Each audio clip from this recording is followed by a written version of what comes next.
Pemirsa, Ma'had Darut Tahfiz Al-Ikhlas atau MDTI menyelenggarakan wisuda Syahada Al-Quran 30 Juz ke-6 tahun pelajaran 2023-2024.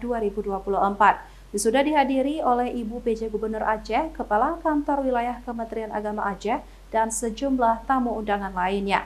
Sebanyak 48 santri terdiri dari 32 santri putra dan 16 santri putri berhasil syahadah 30 juz di tahun ini.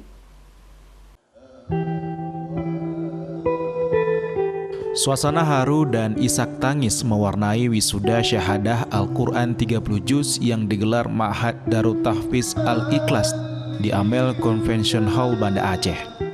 Air mata kebahagiaan pecah saat para santri dan santriwati melakukan salam takzim kepada kedua orang tua mereka.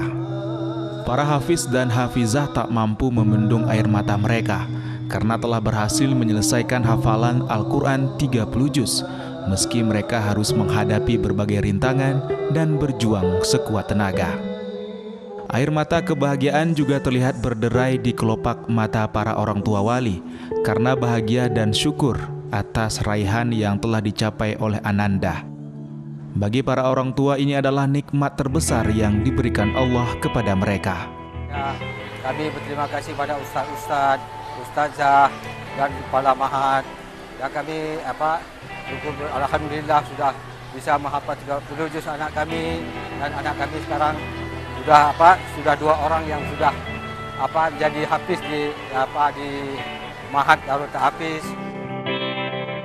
Pimpinan Ma'had Darut Tahfiz Al-Ikhlas Ustadz Zulfikar mengatakan tahun 2024 ini merupakan tahun terbanyak Darut Tahfiz mewisuda syahadah para santri dan santriwatinya.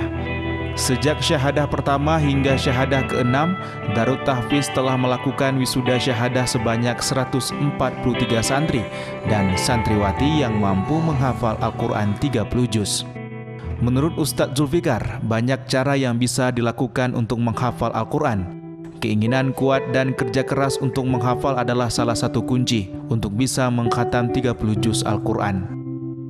Harapan kita semoga semakin tahun semakin meningkat, ya semakin banyak lahirnya hafiz, ya insya Allah semakin berjayalah ya negeri ini, sudah banyak para penghafal Quran. Acara wisuda syahadah ke-6 turut dihadiri Ibu PJ Gubernur Aceh Melani Subarni, Kanwil Kemenak Aceh Azhari, Kadis Dikdayah Aceh Besar Abu Bakar, para wali santri syahadah dan beberapa tamu lainnya. Prosesi wisuda syahadah berlangsung dengan penuh khidmat dan suasana haru dengan beberapa penampilan storytelling dan persembahan untuk Palestina. Dari Banda Aceh, Didik Ardiansyah, iNews melaporkan.